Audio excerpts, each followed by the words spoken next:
Bonjour et bienvenue pour ce webinaire. Nous avions donc prévu de vous présenter les grandes lignes du budget groupe pour 2023. D'abord, vous souhaiter à toutes et à tous une très belle année 2023 déjà entamée, en tout cas pas encore croisée. Tous mes voeux pour vous et vos proches. Et puis, je nous souhaite également tous les vœux collectifs pour une année prospère et joyeuse, donc pour Périal.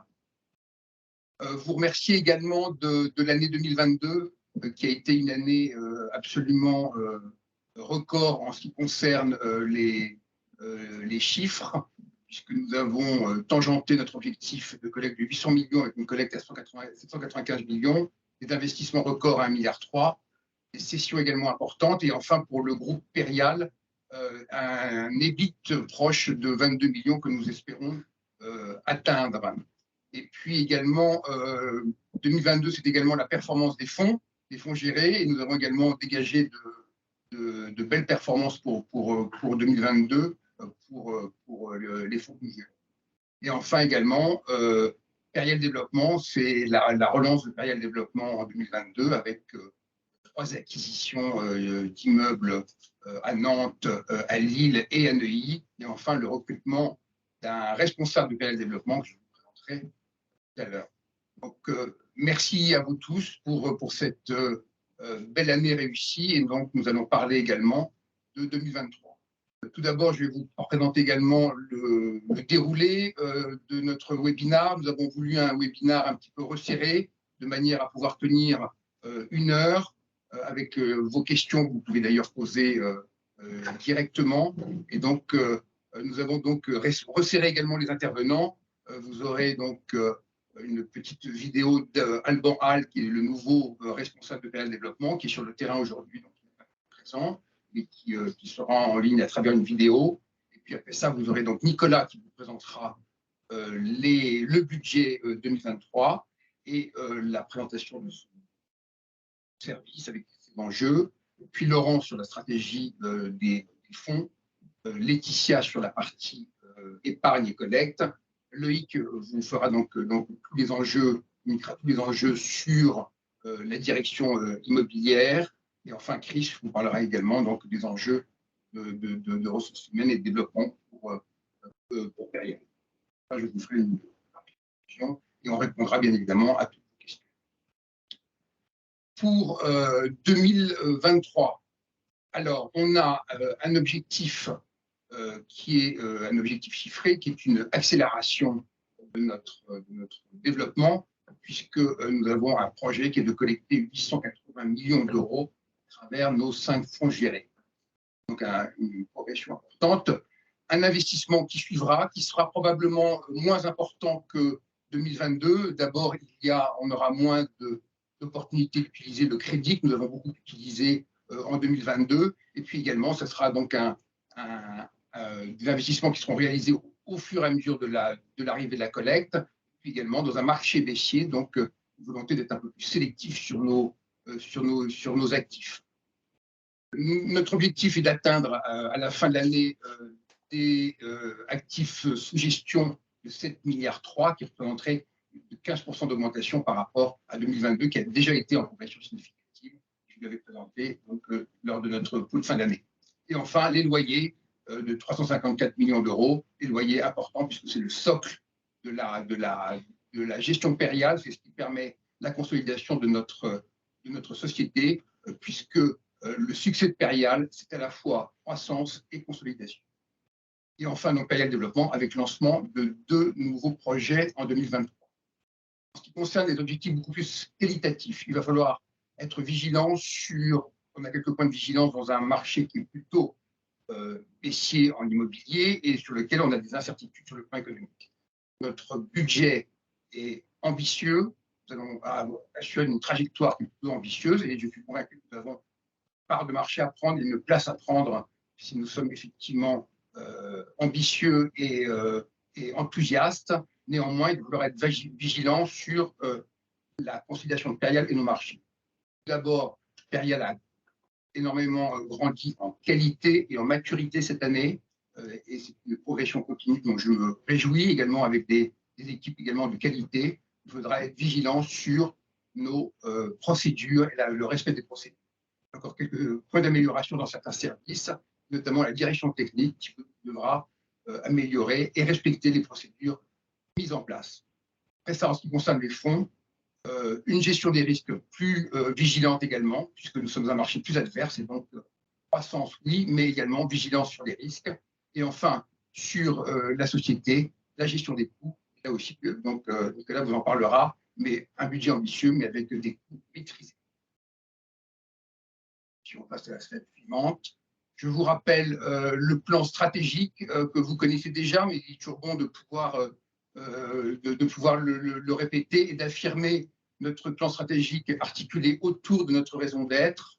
Je redis, qui est l'être moteur à la transformation vers l'épargne et l'immobilier responsable pour accompagner chacun de nos clients et construire tous ensemble un avenir durable. Vous voyez dans cette raison d'être, qui est notre colonne vertébrale, à la fois un développement, un engagement avec de l'innovation et de vouloir être pionnier dans la transformation actuelle que nous connaissons. Et encore une fois, cette année va être encore une année de la transformation de nos marchés, immobilier et épargne, mais en étant vigilant également sur le service et la performance attendue pour nos clients, qu'ils soient locataires, qu'ils soient associés, qu'ils soient CGP, donc tous nos clients qui effectivement font le commerce de Peria.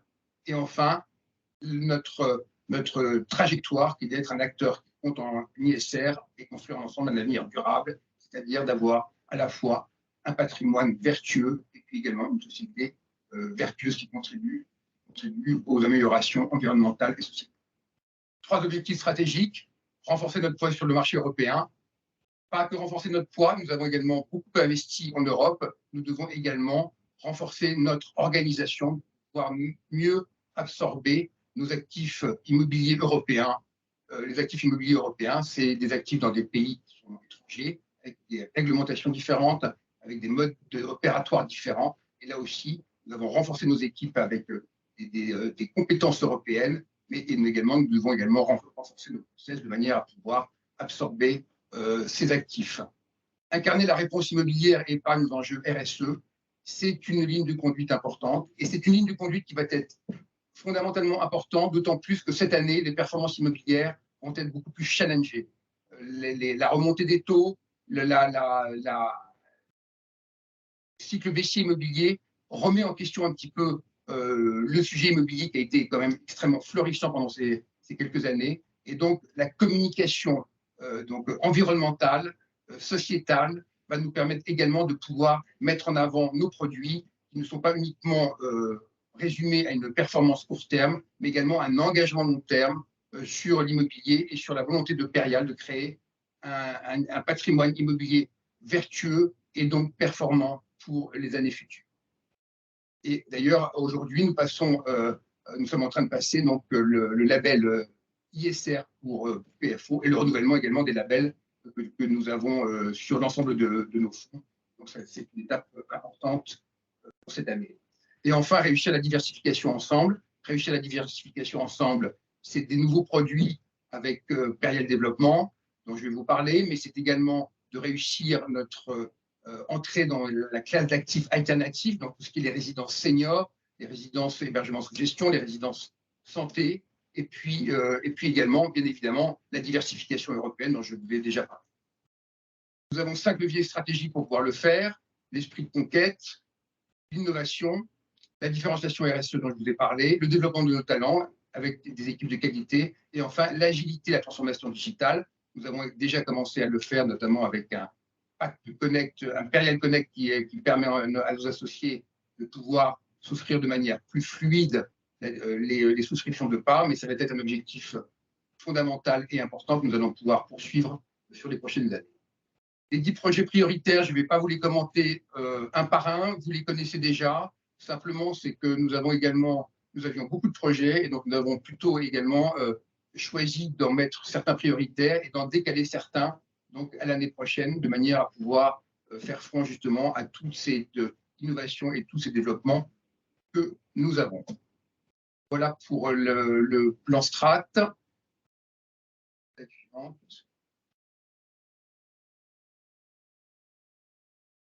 je vais maintenant vous présenter à travers donc, une vidéo. Alban va se présenter. Donc, Alban vient de rejoindre le groupe Perial.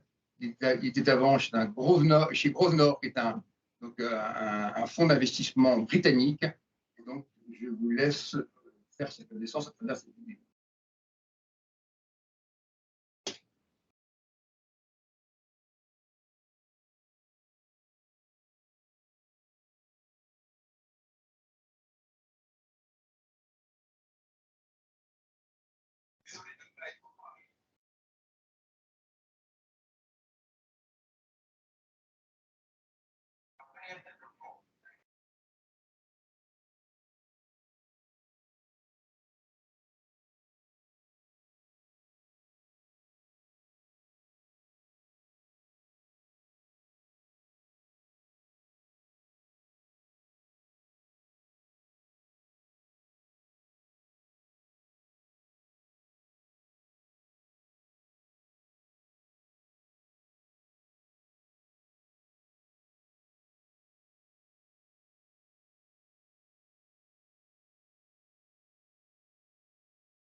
Pour la présentation d'Alban, j'espère que vous avez pu bien entendre.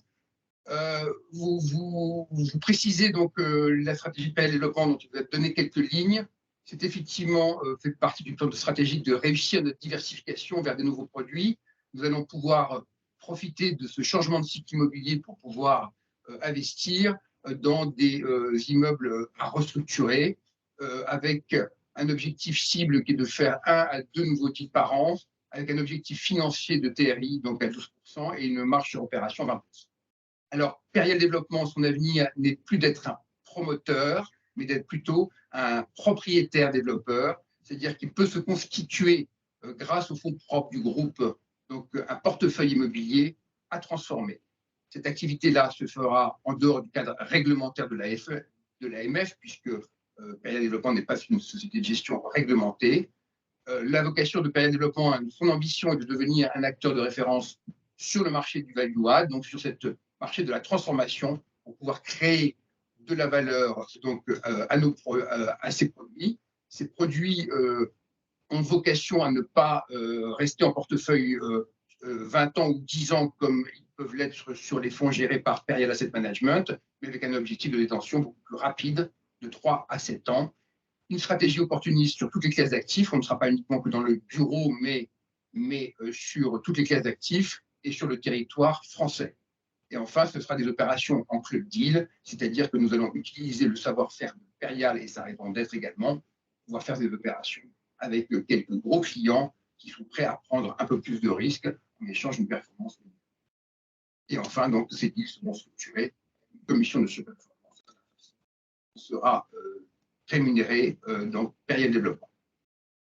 Voilà pour cette nouvelle activité. Voilà un petit peu le panorama du marché de ce que je voulais vous dire, et je vais passer la parole à Nicolas qui va vous présenter le budget dans ses grandes lignes. Merci.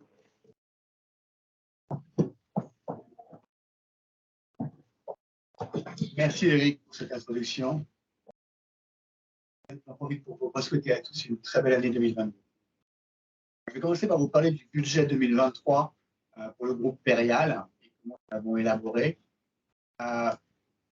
Première chose à avoir en tête, on a construit cette année un budget full bottom-up avec toutes les équipes en prenant compte d'un contexte extrêmement particulier. C'est la première fois que nous construisons un budget avec de tels changements économiques au cours de l'année. Donc, on va avoir vraiment les points importants à avoir en tête par rapport aux macros qui ont servi à construire ce budget, c'est que pour la première fois, on est revenu depuis 30 ans dans un monde d'inflation. Donc, on a une inflation qui a construit dans ce budget de plus de 5%. Pour le réaliser qu'on a eu en 2022, et c'est le monde dans lequel on va vivre l'année prochaine. L'inflation, c'est quelquefois peut être négatif pour certains endroits, mais pour l'immobilier, ça peut aussi être positif. Il faut aussi avoir gardé ça en tête, que l'inflation ne sera pas toujours un événement négatif pour l'évolution de notre activité.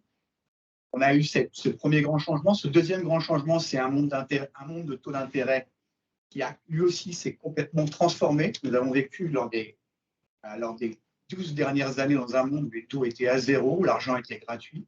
Nous avons pu profiter de ce monde à taux zéro pour financer notre croissance, financer la croissance de nos fonds, 50% des 4 dernières années. Ce monde-là, il est fini. Les taux sont repassés entre 2,5 et 3% sur les taux de base l'an dernier. Donc, on a dû construire le budget en prenant en compte ce deuxième élément, qui est le fait que nous n'ayons plus d'argent gratuit. Et le troisième élément qui a changé, c'est aussi on est passé sur un monde où on a eu beaucoup d'incertitudes l'an dernier sur ce que serait la croissance sur 2023. On pense qu'elle va être, les dernières prévisions au niveau de la CE, dans un monde où on va être à une croissance quasi nulle ou proche de 1%. Il a fallu aussi intégrer ce paramètre-là dans la création de ce budget. C'est un budget que nous avons créé autour de 3 axes. Un, une ambition commerciale. Pour nous, ça a été management, ça a été le leitmotiv dans la construction de ce budget, c'est ne pas céder au pessimisme ambiance qu'il pouvait y avoir et continuer à croire en nos produits pour continuer à avoir cette ambition commerciale. Cette ambition commerciale est traduite par un budget où on prévoit une croissance de notre collecte à 880 millions d'euros, plus ou moins 9% à 10% par rapport à cette année. Ça, c'est le levier majeur de notre budget. Une collecte dans notre ambition commerciale à 880 millions d'euros, poussée par des produits qui vont progresser, comme PFO, avec lequel on a de très grandes ambitions commerciales pour cette année, et Payroll Carbon. Et cette ambition commerciale, elle va devoir se traduire par une exécution au niveau de l'asset management, qui est le cœur, le moteur de notre activité. Cette exécution va se traduire par des investissements toujours proches de 1 milliard d'euros. On a passé pour la première fois cette année la barre des 1 milliard d'euros impérial. On va continuer cette année.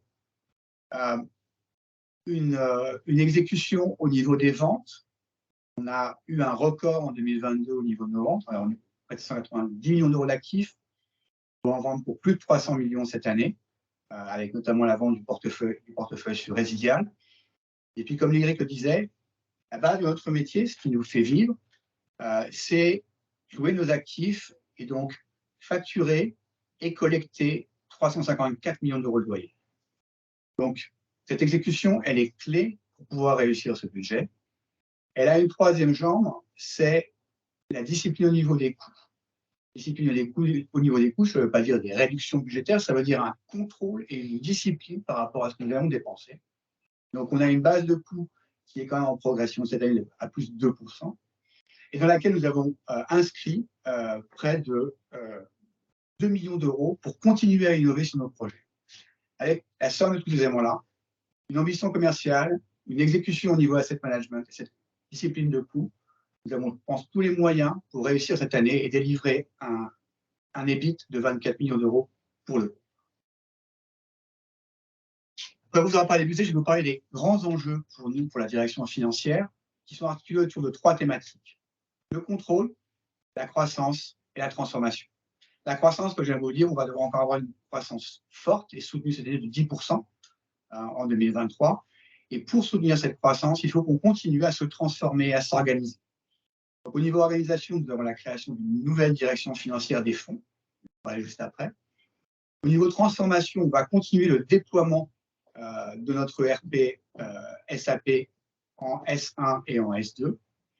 Au niveau des contrôles, on va continuer notre politique d'amélioration continue de nos processus de clôture et de revue à tous les niveaux de la direction financière, le controlling, la fiscalité, la trésorerie. Et enfin, comme on l'a rappelé en début et comme Eric l'a rappelé, la compliance est un élément important et clé dans une société régulée comme la nôtre par l'AMF. Et donc la documentation et le contrôle sont toujours les piliers de notre feuille de route pour l'an prochain.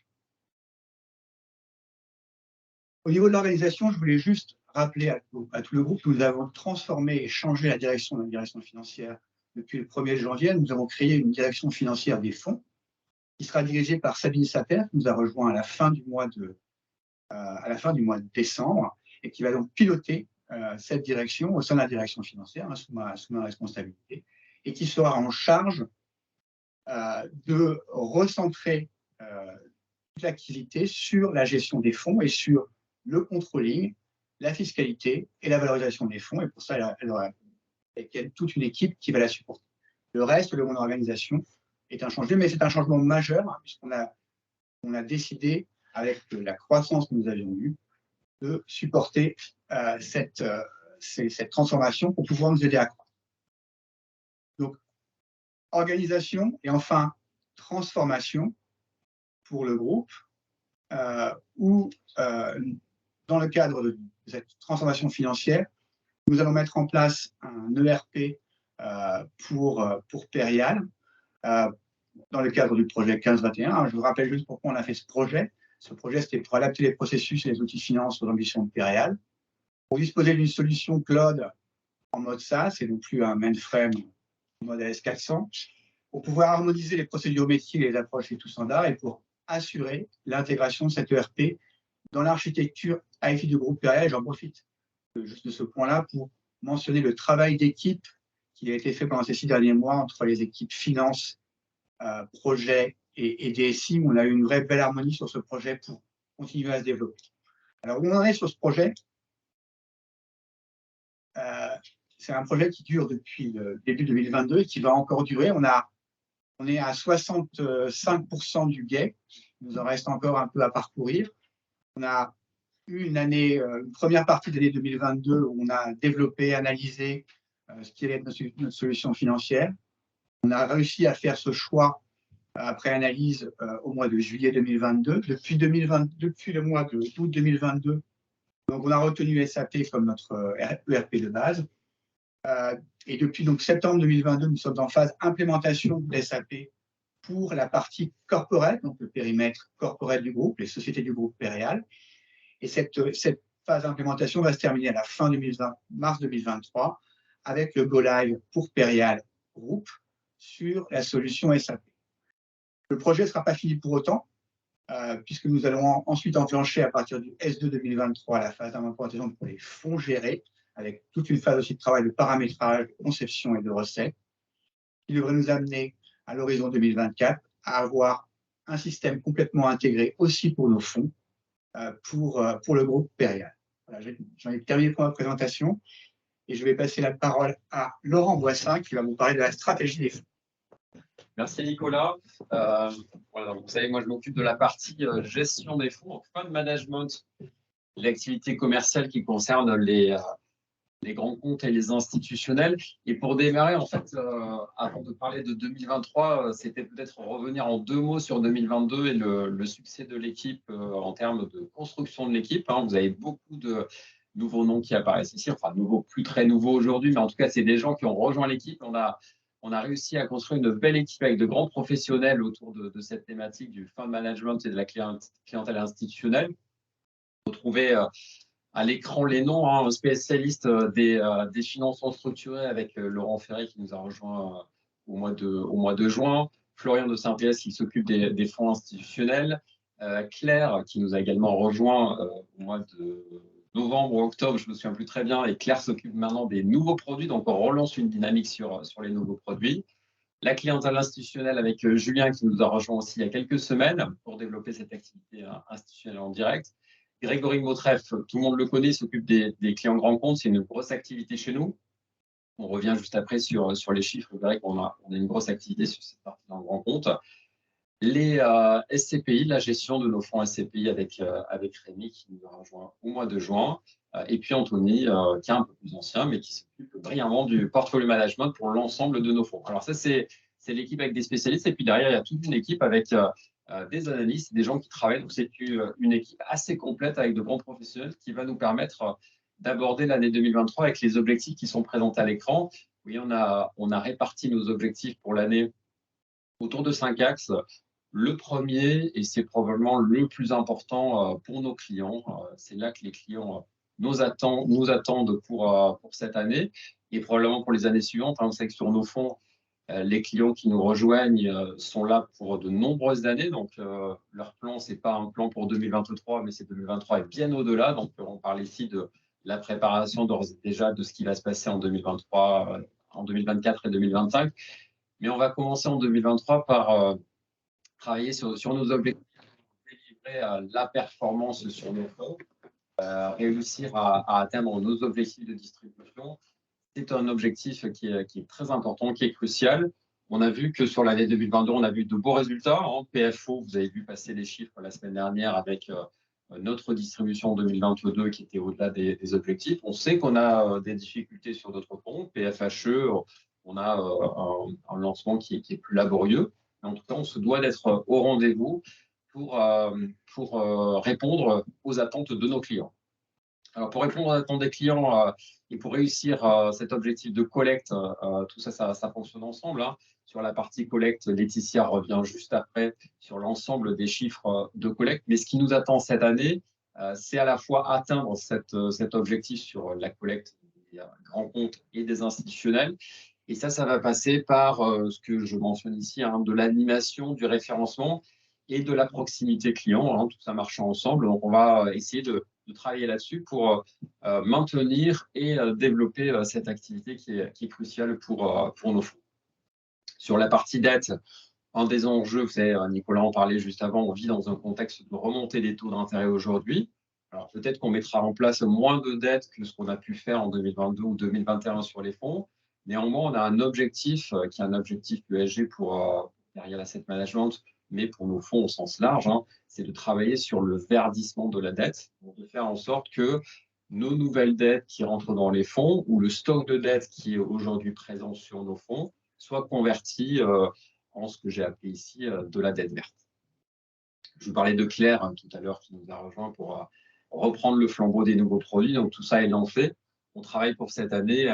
On a cette réflexion sur un fonds institutionnel à impact. Hein. On travaille sur l'idée d'un fonds de résidence étudiante qui serait à destination des clients institutionnels avec cette thématique, cet angle impact.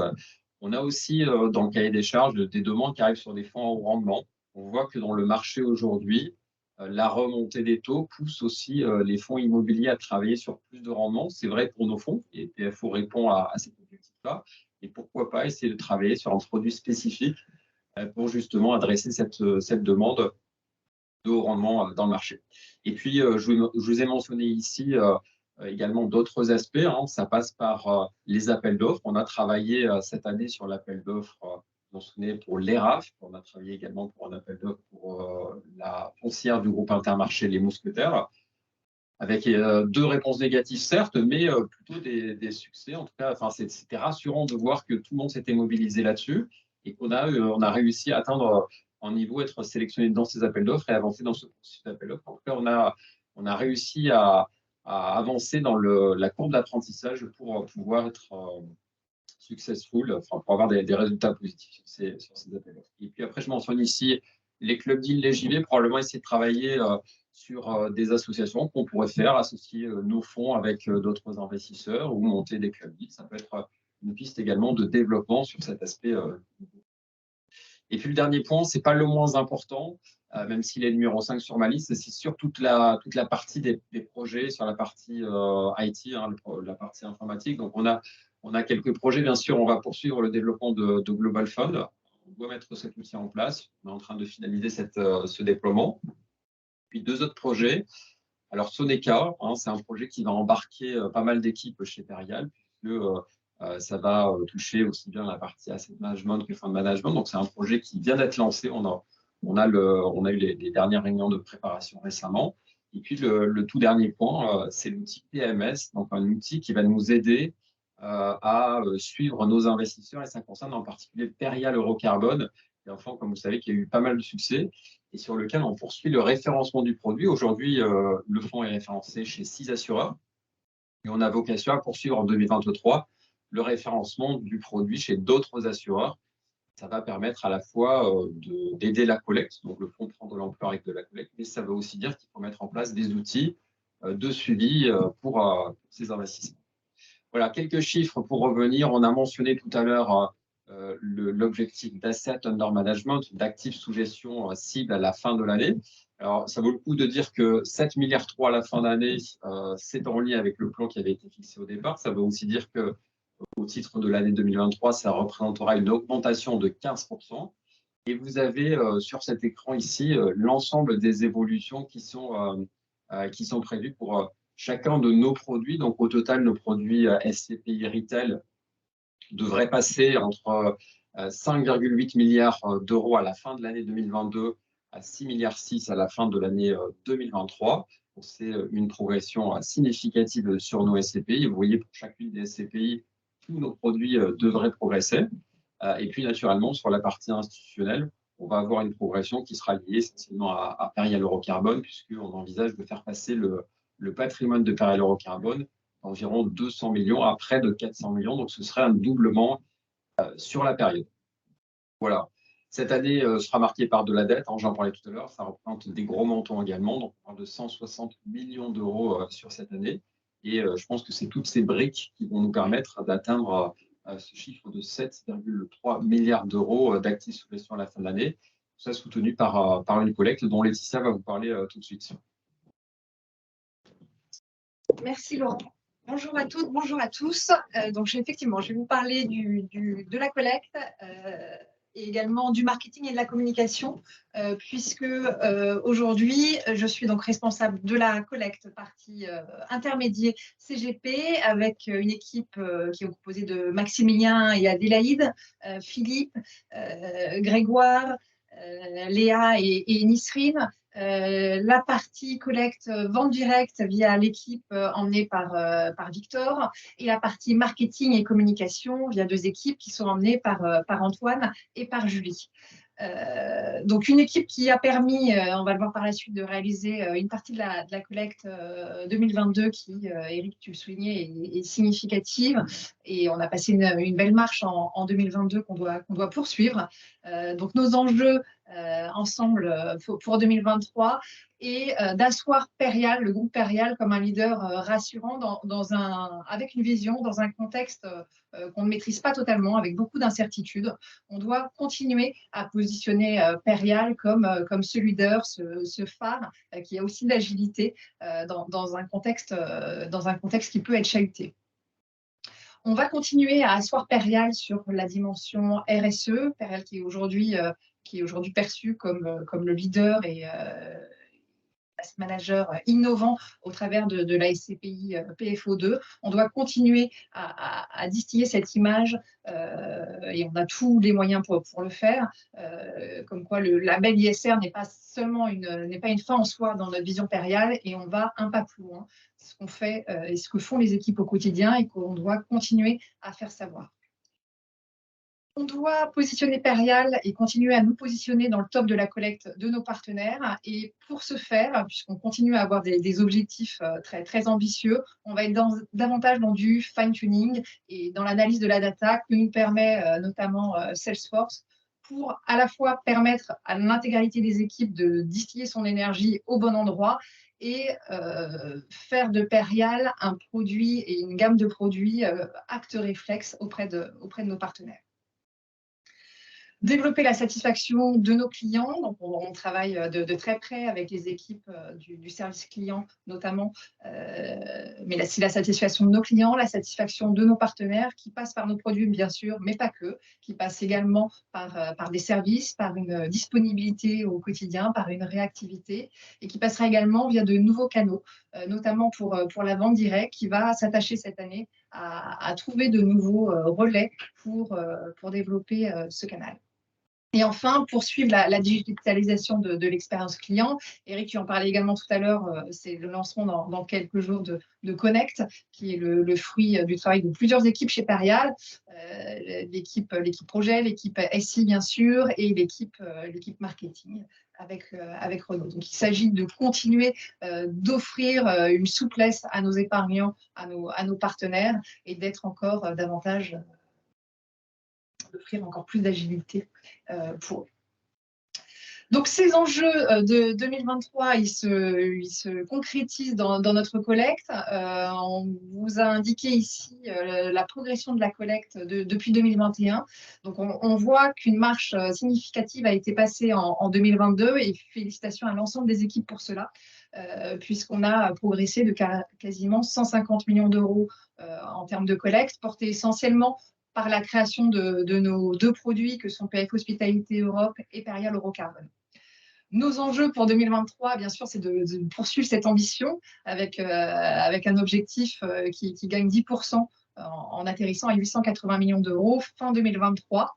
essentiellement via 2 produits. Donc, vous avez noté les résultats la semaine dernière de nos fonds. PFO qui affiche une performance de 5,57% en 2022. C'est une distribution significative et qui va nous permettre d'avoir plus de visibilité et surtout d'avoir plus d'attractivité auprès de nos partenaires et de leurs clients.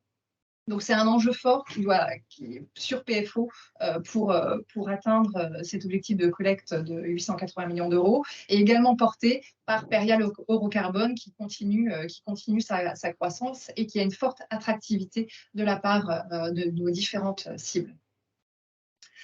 Donc, cette collecte, elle se traduit également par une collecte par canal. Les enjeux de développement pour l'année prochaine se portent essentiellement sur le canal CGP qui doit afficher une collecte de plus de 30% en s'appuyant notamment sur la data. C'est un de nos plans avec l'équipe commerciale.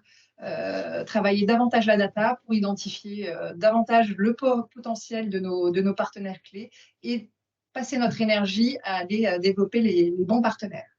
Le développement de la vente directe également, qui passera par deux leviers. Le développement par l'équipe commerciale de nouveaux canaux de vente, notamment des apporteurs, et le développement par l'équipe marketing de lead marketing qu'on doit s'attacher à continuer pour trouver les bons leviers qui nous permettront de générer les meilleurs leads qualifiés.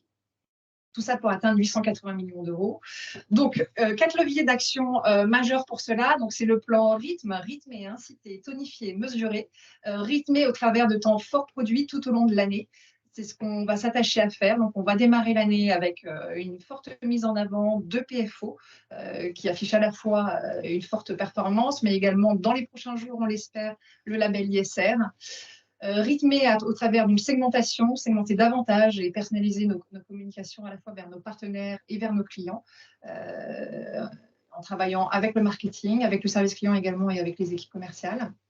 La mise en place de services comme la souscription en ligne, l'épargne programmée ou le démembrement, des services qui doivent nous permettre d'apporter des solutions en termes de communication plus concrètes auprès de nos différentes cibles. Nous aurons également en 2023 un plan qui sera rythmé par des incentives, que ce soit par produit ou par canal de distribution, pour nous permettre d'atteindre nos objectifs.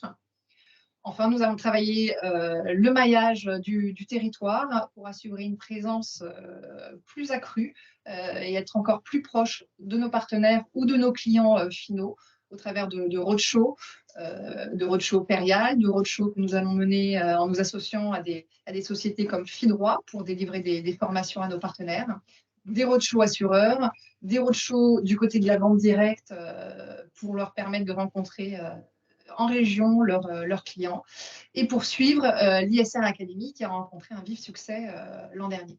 Et enfin, la mesure de l'intégralité de nos actions qui est clé pour nous permettre de faire du fine-tuning, de nous adapter, de tester de nouvelles actions et surtout de pouvoir lire leurs résultats avant de choisir de les déployer. Voilà pour la partie épargne et marketing et je passe la parole à Loïc. Merci Laetitia, bonjour à toutes, bonjour à tous. Je vais commencer par la RSE Innovation. Au nom d'Anne-Claire, Mathilde et Ario, donc une équipe qui est à votre service, quels que soient les métiers, qui travaille beaucoup avec l'ensemble des différentes équipes en interne, qui est également très présente en externe. Vous le voyez régulièrement dans les colloques, dans les formations et également dans les organismes de recherche. On est très présent auprès de l'OID, auprès de Finance for Tomorrow, auprès de Paris & Co. Et tout ça participe également au rayonnement de Perial et nourrit notre stratégie RSE Innovation. 5 objectifs sur l'année 2023, vers 100% de la gamme de produits d'épargne labellisés ISR. Alors on est complètement dedans puisque les équipes sont à l'instant même avec l'auditeur ISR, donc pour la première labellisation de PFO et les audits de renouvellement des autres fonds. Et nous ambitionnons également de faire passer PF Hospitalité Europe à la labellisation d'ici la fin de l'année 2023, de sorte que 100% de la gamme soit labellisée ISR. on l'a évoqué, Laurent l'a évoqué juste avant, on a une réflexion sur la structuration des fonds à impact également. On est en train de travailler sur la colonne vertébrale de ce que serait un fonds à impact pour Perial, projeté sur une première thématique de fonds étudiants pour institutionnels, mais qui pourra également être déployé dans le futur, à la fois sur les fonds existants et nouveaux fonds créés par Perial Asset Management. Le deuxième objectif, c'est un portefeuille de dette durable, suite à la mise en place du framework et le gros travail qui a été réalisé dessus. Le verdissement de la dette, ça va être un vrai sujet pour les 2-3 prochaines années, de façon à également que 100% de nos lignes de crédit soient green. Et tout cela va conduire à l'émergence et à la mise en valeur de plus en plus significative de la green value sur nos produits. Le troisième point, vous le savez, on est dans un contexte de réglementation de plus en plus significatif sur les sujets environnementaux, sociétaux et de gouvernance, et notamment au niveau européen avec la taxonomie, le SFDR et la nouvelle loi énergie-climat. Donc ça nous oblige à revoir en permanence nos processus, nos reporting extra-financiers qui deviennent de plus en plus précis, de plus en plus contraignants et de plus en plus contrôlés. Donc, c'est un sujet qui va occuper l'équipe sur l'année 2023. Également, quatrième point, des solutions d'innovation qui sont implémentées dans tous les métiers aujourd'hui. Donc, l'équipe est là également pour assurer de la veille à travers les partenariats qu'elle met en place, de vous offrir la possibilité d'aller dans des conférences, d'essayer des proof of concept, notamment au niveau immobilier. Et j'espère qu'il y en aura également de nombreux côté épargne pour tester des nouvelles solutions, notamment avec des startups et les implémenter sur les différents fonds gérés. Et enfin, tout le travail de l'équipe d'accompagnement autour des enjeux RSE et notamment RSE Group, donc les objectifs de la raison d'être et avec les ambassadeurs et avec Chris Hutin, les réflexions que nous avons et Chris en reparlera tout à l'heure, sur les enjeux notamment de création de sociétés à mission pour le futur plan stratégique. Je passe maintenant au pôle immobilier. Donc, je porterai la parole à la fois des directions investissement, technique, environnement et gestion d'actifs. Pour commencer par le pôle investissement, donc vous l'avez tous compris, comme l'an passé, l'ambition est de réaliser un bon milliard d'investissements. Alors j'ai mis autour d'1 milliard parce que tout ça, bien entendu, sera ajusté à la fois en fonction de la collecte, mais également, surtout, des capacités à renouveler les lignes de crédit dans un contexte de marché un petit peu compliqué. Toujours est-il, et on le met en point 2 et en point 3, un focus très fort sur l'Europe pour tous nos fonds, hors PFGP bien sûr. Nous sommes présents aujourd'hui maintenant dans 8 pays à l'investissement, ça commence à être très très conséquent. Il y a eu un effort très significatif de l'ensemble des équipes, finances, juridiques et toutes les équipes immobilières pour ouvrir les nouveaux pays.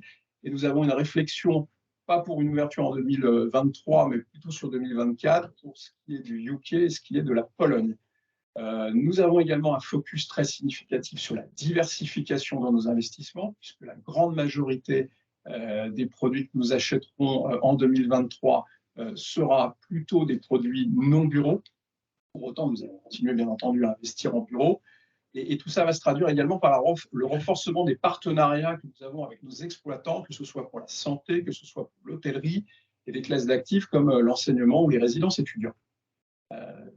Il a été évoqué également par Laurent dans un contexte de marché où nous avons la concurrence des taux sans risque, le renforcement de rendements élevés qui va permettre de mieux vendre nos produits auprès de nos clients. Donc, nous avons un focus particulier sur des rendements élevés et nous rentrons dans un marché dans lequel nous avons des opportunités à l'investissement et donc nous allons en profiter. Les équipes d'investissement sont sur le pont pour offrir les meilleurs produits à des niveaux de repricing intéressants dans un marché qui est effectivement orienté à la baisse.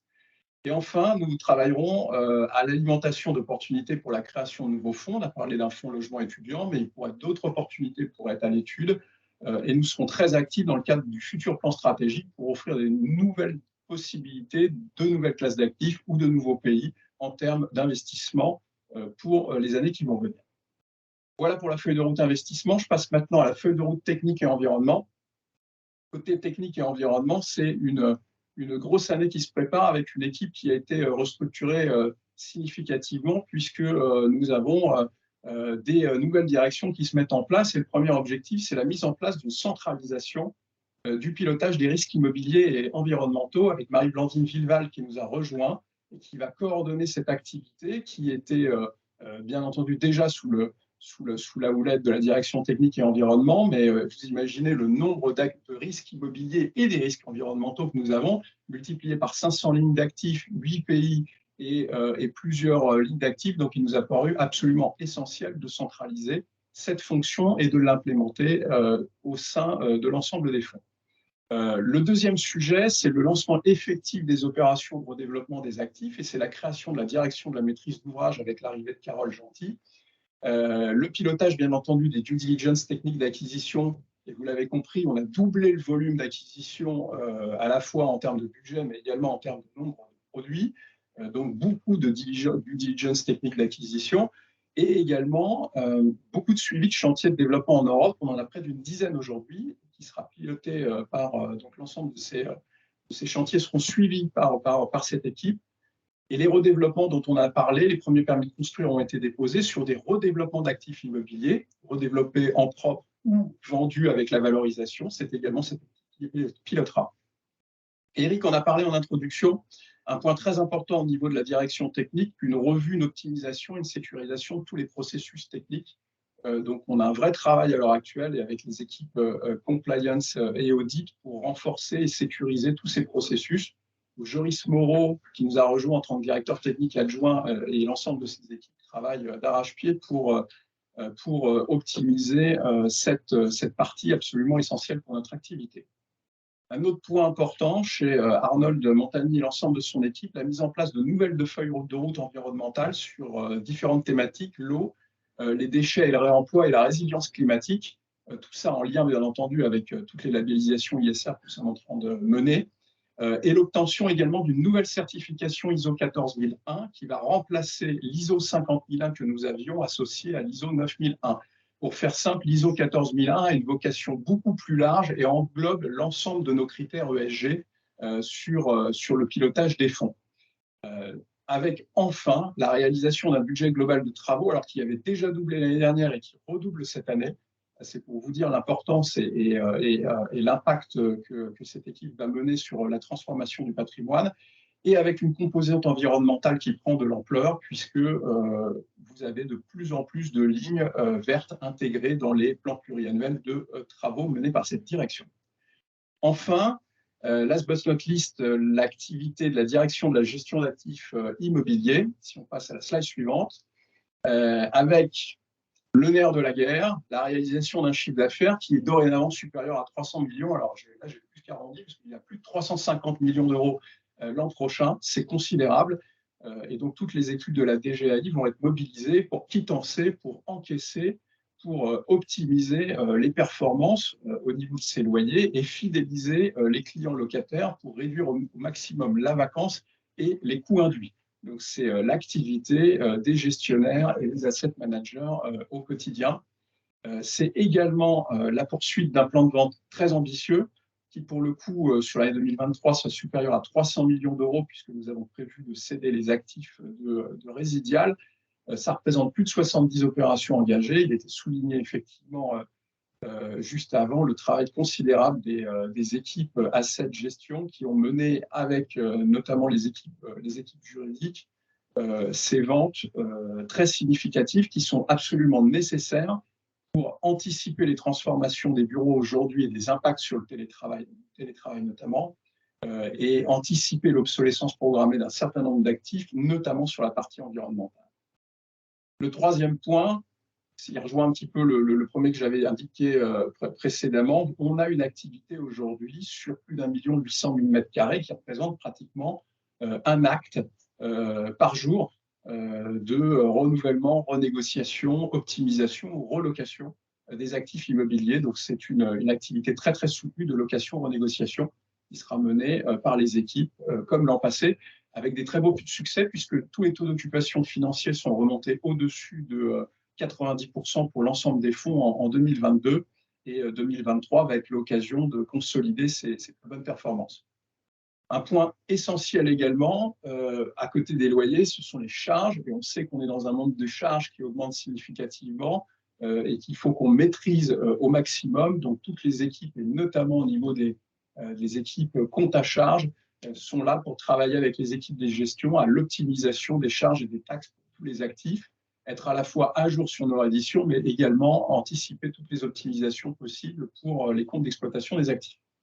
Et enfin, pour terminer, le lancement de notre innovation Factory, Céline avait déjà évoqué lors de la soirée de fin d'année. Nous sommes en train de signer les derniers éléments de partenariat qui doivent nous permettre de faire une communication dans les prochains jours sur le lancement des Factories avec les premières ouvertures de sites prévues en région parisienne cette année. Je vous remercie et je passe la parole à Céline pour le secrétariat général. Merci Loïc. D'abord, je souhaite une très bonne année à tous ceux que je n'ai pas eu encore l'occasion de rencontrer cette année. Meilleurs vœux. Ensuite, je vais vous présenter un petit schéma qu'on va commenter rapidement, qui est le chemin de l'entreprise à mission sur lequel s'est engagé Perial et que vous avez évoqué à la fois Eric dans la raison d'être et Loïc. L'idée, c'est de transformer l'entreprise en une entreprise à mission, ce qui est autorisé depuis la loi Pacte en 2018. La RSE et la mission sont deux conceptions complémentaires qui sont au service de la performance globale. Alors, dans ce chemin que nous avons pris, nous allons continuer en 2023 à se dire en quoi la raison d'être a un impact sur nos actions du quotidien et quels sont les engagements que nous sommes prêts à prendre, à inscrire dans nos statuts. Donc, vous voyez, c'est un élément extrêmement transformatif pour nous de continuer à évoluer d'un chemin qui était le modèle économique pur vers comment nous répondons-nous, Perial, aux défis sociétaux, aux défis environnementaux qui sont aujourd'hui. En parallèle, et parce que c'est extrêmement complémentaire aussi, nous allons aller vers une certification B Corp. La certification B Corp, c'est un formulaire de 200 questions qui est un questionnement qui demande à une entreprise d'évaluer son impact qu'elle a sur l'environnement. Et à travers ce questionnaire, nous allons pouvoir nous poser la question à chaque fois que nous devrons répondre non, en quoi nous pourrions faire mieux et mettre en place des plans d'action que nous pourrons déployer. Donc l'objectif en fin d'année, c'est d'être prêt à se transformer en entreprise à mission. Bien évidemment, c'est un projet que nous porterons avec l'ensemble des collaborateurs, des parties prenantes, pour avoir une réflexion qui soit à la hauteur de nos ambitions. Ça ne pourra se faire qu'avec l'aide de différentes directions, bien évidemment la RSE, mais aussi les RH qui ont un fort rôle à jouer puisque dans les notions sociétaux, il y a tout ce qui est le bien-être des collaborateurs. Donc l'équipe RH, outre le recrutement aujourd'hui qui, vous le savez, est une activité fortement déployée, le développement des compétences, la gestion des talents, mais aussi cette année un focus particulier sur la parité hommes-femmes que nous avons au sein de notre groupe, qui est en train de donner lieu à un plan d'action, qui s'inscrit dans le plan d'action Great Place to Work et qui fait aussi partie des enjeux que mènent les RH cette année, le plan d'action B Corp que j'ai évoqué. Et nous allons donc écrire avec l'ensemble du CODIR ce futur plan stratégique qui s'inscrit donc dans cette nouvelle enjeu que nous avons défini, qui sera un peu notre chapeau. C'est quoi notre entreprise à mission? Et donc, tout cela ne peut se faire que dans le renforcement de la conformité l'audit.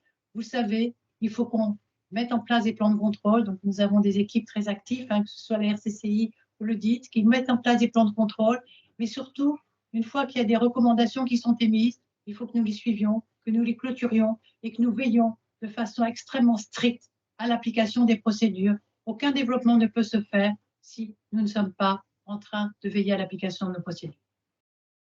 Par ailleurs, la direction juridique va fortement participer au développement puisqu'elle accompagne le volume d'investissement que vous a cité Loïc. Elle accompagne aussi pour ce développement en zone euro. Nous avons l'envie à la fois d'acquérir des immeubles dans d'autres pays, mais aussi nous avons envie de structurer des véhicules qui nous permettent de faire du fundraising auprès d'institutionnels en France. Et là, ce sont les équipes de Laurent qui vont nous permettre de le faire. Et le juridique est aussi là pour gérer les dossiers à risque, en espérant qu'il y en ait le moins possible parce qu'on joue tous notre rôle. Elle infuse aussi la culture du management des risques. Elle s'occupe aussi de la gestion locative. Elle est là en support de l'asset management pour être le gardien du respect des process. Vous savez, aujourd'hui, des baux, il y en a énormément qui sont en renouvellement. Elle va accompagner la croissance de Perial Développement si nous allons vers une nouvelle activité de value add. il faut aussi que ce soit une croissance qui soit pilotée avec le juridique. Et bien évidemment, le juridique verra au respect de la réglementation dans la déclinaison que nous allons faire de la stratégie ESG. Enfin, je vais vous présenter la feuille de route du service client dont nous a parlé aussi Laetitia, puisque en fait, le service client s'est beaucoup transformé ces 2 dernières années. Si on fait un retour en arrière sur 2020, aujourd'hui, on a un service client qui est en permanence à l'heure des rendez-vous, qui délivre dans les temps les souscriptions. Juste pour mémoire, c'est à peu près 1000 dossiers de souscription par mois qui arrivent au service client et qui va continuer en 2023 dans sa feuille de route, à la fois à améliorer sa connaissance client pour mieux répondre à nos clients, qui va poursuivre ses formations, qui va aussi accroître ses contrôles et qualités, qui a bien compris que LCBFT était au cœur de son activité. Il y a aussi un pôle partenariat qui a des projets comme mettre en place un Welcome by Imperial, qui fera des points plus réguliers avec nos partenaires pour venir en soutien de la collecte que doivent mener les équipes de Laetitia et de Laurent. Et bien évidemment, tout cela ne peut se faire qu'à l'aide de la direction projet et système d'information, qui est la digitalisation avec ce PAM Connect V3 que nous attendons tous avec impatience et qui va nous permettre d'être en avance, si on n'en doute pas, sur nos concurrents, qui intégrera la gestion de PEC en 2023, projet dont Laurent vous a parlé. Voilà. Et donc maintenant la DPSI, qui est aussi un projet extrêmement transformatif pour Perial, puisque le projet 2023, c'est d'accélérer la transformation digitale du groupe avec, vous avez vu, une petite graine qui a été plantée et un arbre qui continue à grandir. C'est Sébastien qui nous a fait cette jolie image. Donc, le socle technologique de Perial est aujourd'hui présent pour nous permettre d'accélérer notre transformation digitale. Vous le savez, nous avons migré nos infrastructures sur le cloud. Nous avons en cours de construction un référentiel data et nous avons un API qui permet de partager les données avec des systèmes extérieurs qui est aussi au point. Et donc, dans les différents projets que va mener la direction projet système d'information, il y a le soutien donc à PAM Connect, plus que du soutien, c'est un des projets, à la finance et à l'immobilier Soneca. Dans sa feuille de route, des fondations technologiques, on en a parlé. La migration vers le cloud, je voulais rappeler que c'est aussi pour nous faciliter à tous notre travail au quotidien, un travail collaboratif depuis tous les endroits où nous puissions être sur la planète. À cet espace de travail numérique toujours plus simple, j'ai remis le petit schéma sur lequel Sébastien nous a fait travailler l'année dernière. Le système d'information et de digitalisation, donc c'est un projet 2023. Et je voudrais parler de l'équipe projet qui va continuer à déployer sa méthodologie projet qui est aujourd'hui ancrée dans notre culture avec le build et le run, et une rigueur toujours plus forte grâce au renforcement aussi des équipes que nous avons eues dans le lancement des projets, qui va suivre pour plus de 2,5 millions de projets, des projets à la fois de digital. Vous avez vu, on a des projets à hauteur de 33% digital, à 11% d'innovation, 14% d'organisation, du développement, des fondations et aussi de l'upgrade des outils qui existent aujourd'hui pour vous faciliter à vous le quotidien, mais surtout aussi pour nous permettre de réaliser notre plan stratégique, de mieux réfléchir au suivant et de réaliser notre budget 2023 qu'Éric va vous rappeler. Je ne vais pas vous rappeler les objectifs parce que je pense que vous les avez suffisamment eus. Nous avons tenu dans les temps. Est-ce qu'il y a des questions que vous souhaitez poser? Est-ce qu'il y a des questions que vous avez? Pas de questions, me dit-on. Bah, écoutez, c'est parfait. Ça veut dire que tout est clair. Pour ceux qui n'ont pas voulu poser des questions, je vous rappelle qu'on est tous à votre disposition pour y répondre. Je ne vais pas revenir sur les chiffres qui ont été amplement commentés. Je vais revenir sur trois axes importants, trois mots importants: confiance, agilité, solidarité.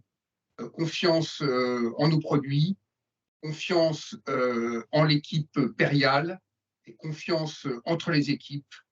Nous avons déjà commencé à aborder une année qui va être un peu plus compliquée, en tout cas qui va être différente des années précédentes, mais Perial a tous les atouts pour réussir avec des talents, une équipe, des équipes qui sont dévouées et qui se battent pour Perial, des produits de qualité, une véritable expertise. Et donc, nous avons un budget ambitieux, mais il faut y croire. Et moi, j'y crois. Et je pense que nous allons pouvoir tous réussir cet objectif magnifique. Agilité, dans un univers un petit peu chahuté dans lequel on ne sait pas encore très bien où est-ce qu'on va, où va se diriger une année 2023, en tout cas avec beaucoup d'événements qui vont beaucoup perturber un petit peu le cycle de l'économie. Agilité, il va falloir être agile, être présent sur le terrain, penser aux clients, le contact client, les locataires, les associés, les CGP. Être la meilleure manière d'être présent, c'est d'être sur le terrain. Et donc, voilà, de développer le terrain, d'autant plus que je suis convaincu que nous avons une carte à jouer là-dessus aussi, c'est que nous allons avoir des concurrents qui vont être soit les grands groupes qui vont un petit peu lever le pied, notamment les banques qui sont beaucoup plus dans une gestion des risques et qui vont vouloir lever le pied sur les produits immobiliers, et à l'inverse, des outsiders, des petites sociétés de gestion qui commencent un petit peu à grignoter des parts de marché et sur lesquelles il va falloir se battre. Perial est au milieu, Perial est au centre, et Perial peut gagner justement sur cette activité en profitant également des opportunités du marché tel qu'elle le fait. Solidarité également, solidarité entre les équipes, et ce qui veut donc dire c'est dialogue entre les équipes. Là aussi, nous avons tout construit dans la factory de manière à ce que vous puissiez échanger, dialoguer, participer, et nous devons faire bloc justement, et c'est ensemble que nous réussirons justement à gagner cette année et les objectifs importants que nous nous sommes fixés. Bien évidemment, Perial ne s'arrête pas à 2023, et donc Chris a évoqué le plan stratégique que nous allons commencer à préparer, et nous avons donc 1 an pour le préparer, et le comité de direction part donc 2 jours se mettre au vert jeudi et vendredi pour commencer à élaborer ce futur plan stratégique qui sera certainement un plan de transformation et de rupture. Et donc, nous pourrons vous en dire un peu plus au fur et à mesure de son élaboration, et en tout cas vous le présenter à la fin de l'année, ainsi qu'au conseil d'administration.